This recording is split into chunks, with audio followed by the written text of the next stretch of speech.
அவர் சத்தங்களை கேட்கணும். அவர் சத்தங்களை கேட்கணும். என் சத்தம் அவர்கிட்ட போகணும். நான் உணர்வு பூர்வமாக அவரை கூப்பிடணும்.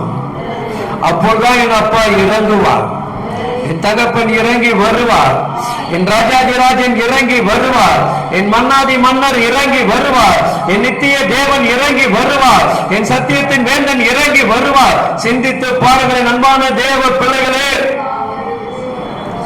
மழையே வேண்டாம் என்று ஜெபித்த மனிதன் திரும்ப மழை வரும் பொழுது அந்த ரதங்களுக்கு முன்பாக ரதத்தை தாண்டி ஓடக்கூடிய ஒரு ஓட்டத்துடைய பலனுள்ள ஆவிய தேவனுடைய நிரப்ப வேண்டும்.